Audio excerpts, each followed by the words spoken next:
जय श्री कृष्ण दोस्तों, life style with God में आपका स्वागत है। दोस्तों, यहाँ पर हम श्रीमद् भगवद गीता के दूसरे अध्याय का अध्ययन कर रहे हैं, जिसका नाम सांख्य योग है। आज हम 40वें और 41वें श्लोक का अध्ययन करेंगे। भगवान ने कर्म बंधन को काटने वाली कर्म योग विषयक बुद्धि का वर्णन किया। कर्म योग के वर्णन की प्रस्तावना करके अब भगवान उसका रहस्यपूर्ण महत्व बतलाते हैं। नेहाभिक्रम नाशोस्ति प्रत्यवायो न विद्यते स्वल्पमप्यस्य धर्मस्य त्रायते महतो भयात्।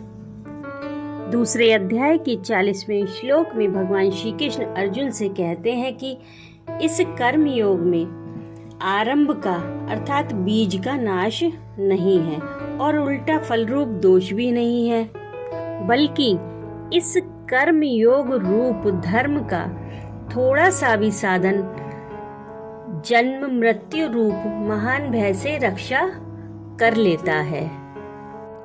इस कर्म योग में आरंभ का नाश नहीं है।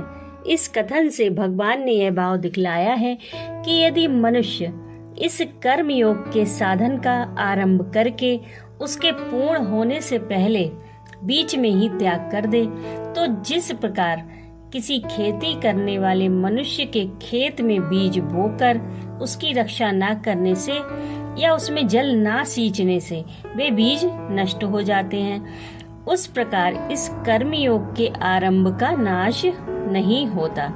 इसके संस्कार साधक के अंतःकरण में स्थित हो जाते हैं और वे साधक को दूसरे जन्म में जबरदस्ती पुनः साधन में लगा देते हैं। इसका विनाश नहीं होता, इसलिए भगवान ने कर्म योग को सत कहा है। इसमें उल्टा फल रूप दोष भी नहीं है।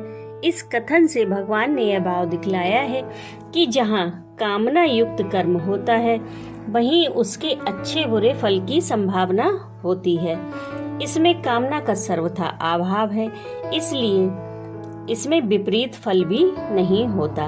सकाम भाव से देव, पितृ, मनुष्य आदि की सेवा में किसी कारणवश त्रुटि हो जाने पर भी उनके रुष्ट होने से साधक का अनिष्ट भी हो सकता है, किंतु स्वार्थ रहित यज्ञ, दान, तप, सेवा आदि कर्मों के पालन में त्रुटि रहने पर भी उसका विपरीत फल रूप अनिष्ट नहीं होता। अथवा जैसे रोग नाश के लिए सेवन की हुई औषधि अनुकूल ना पड़ने से रोग का नाश करने वाली ना होकर बल्कि रोग को बढ़ाने वाली हो जाती है, उस प्रकार इस कर्मयोग के साधन का विपरीत परिणाम नहीं होता।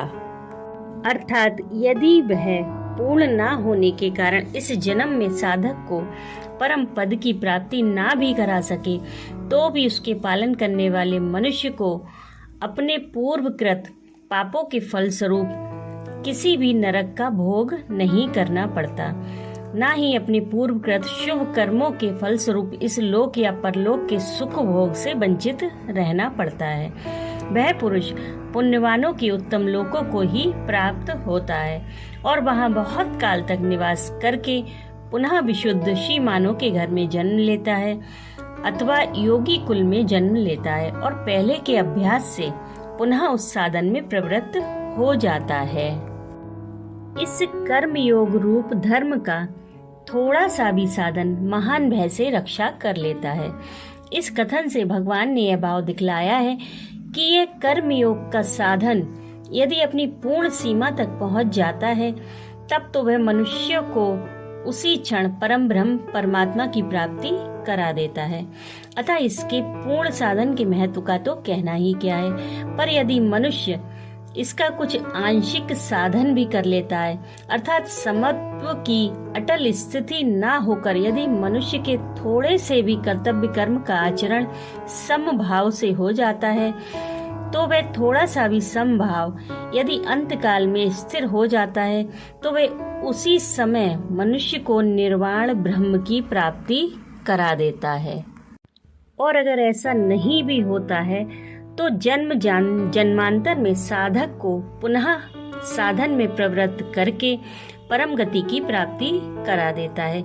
इस प्रकार यथा समय उसका अवश्य उद्धार कर देता है। सकाम भाव से हजारों वर्षों तक किए हुए बड़े से बड़े यज्ञ, दान, तप, तीर्थ सेवन और व्रत उपवास आदि कर्म भी मनुष्य को संसार से उद्धार नहीं कर सकते, और समभाव से किए हुए शास्त्र विहित भिक्षाटन, युद्ध, कृषि, वाणिज्य, सेवा और शिल्प आदि छोटे से छोटे जीविका के कर्म भी भावपूर्ण होने से क्षण मात्र में संसार से उद्धार करने वाले बन जाते हैं, क्योंकि कल्याण के साधन में कर्म की अपेक्षा भाव की ही प्रधानता है। निष्काम भाव का परिणाम संसार से उद्धार करना है, अतः वह अपने इस परिणाम को सिद्ध किए बिना ना तो नष्ट होता है और ना उसका कोई दूसरा फल ही हो सकता है। अंत में साधक को पूर्ण निष्काम बनाकर उसका उद्धार कर ही देता है। अब यहाँ पर प्रश्न यह है कि महान भय किसे कहते हैं और उससे रक्षा करना क्या है। जीवों का सबसे अधिक भय मृत्यु से होता है, अतः अनंत काल तक पुनः पुनः जन्मते और मरते रहना ही महान भय है। इसी जन्म मृत्यु रूप महान भय को भगवान ने आगे चलकर मृत्यु संसार सागर के नाम से कहा है। जैसे समुद्र में अनंत लहरें होती हैं, उसी प्रकार इस संसार समुद्र में भी जन्म और मृत्यु की अनंत लहरें उठती और शांत होती रहती हैं। समुद्र की लहरें तो चाहे गिन भी ली जा सकती हैं, पर जब तक परमात्मा के तत्व का यथार्थ ज्ञान नहीं होता, तब तक कितनी बार मरना पड़ेगा और कितनी बार जन्म लेना पड़ेगा, इसकी गणना कोई भी नहीं कर सकता। ऐसे इस मृत्यु रूप संसार समुद्र को पार कर देना, सदा के लिए जन्म मृत्यु से छुड़ाकर इस प्रपंच से सर्वथा अतीत सच्चिदानंद घन ब्रह्म से मिला देना ही महान भय से रक्षा करना है। इस प्रकार भगवान कर्म योग का महत्व बतलाकर अब उसके आचरण की विधि बतलाने के लिए पहले उस कर्म योग में परम आवश्यक जो सिद्ध कर्मयोगी की निश्चयात्मिका स्थायी समबुद्धि है और उसका कर्म योग में बाधक जो सकाम मनुष्यों की भिन्न भिन्न बुद्धियां हैं, उनका भेद बतलाते हैं। व्यवसायत्मिका बुद्धि रे केह कुरुनंदन बहुशाखा हैनंताश्च बुद्धियो व्यवसाय नाम। दूसरे अध्याय के 41वें श्लोक में भगवान श्री कृष्ण अर्जुन से कहते हैं कि हे अर्जुन, इस कर्म योग में निश्चयात्मिका बुद्धि एक ही होती है, किंतु अस्थिर विचार वाले विवेकहीन सकाम मनुष्यों की बुद्धियां निश्चय ही बहुत भेदों वाली और अनंत होती हैं। निश्चयात्मिका बुद्धि एक ही होती है। इस कथन से भगवान ने यह भाव दिखलाया है कि अटल और स्थिर निश्चय ही जिस बुद्धि का स्वरूप है, वह बुद्धि एक ही है। इसमें केवल मात्र एक सच्चिदानंद परमात्मा का ही निश्चय रहता है। नाना भोग और उनकी प्राप्ति के उपायों को इसके निश्चय में स्थान नहीं मिलता। इसी को स्थिर बुद्धि और समबुद्धि भी कहते हैं। अस्थिर विचार वाले विवेकहीन मनुष्यों की बुद्धियों को बहुत भेदों वाली और अनंत बतलाकर भगवान ने यह भाव दिखलाया है कि सकाम भाव से यज्ञ आदि कर्म करने वाले मनुष्यों के भिन्न भिन्न उद्देश्य रहते हैं। कोई एक किसी भोग की प्राप्ति के लिए किसी प्रकार का कर्म करता है, तो दूसरा उससे भिन्न किन्हीं दूसरे ही भोगों की प्राप्ति के लिए दूसरे प्रकार का कर्म करता है।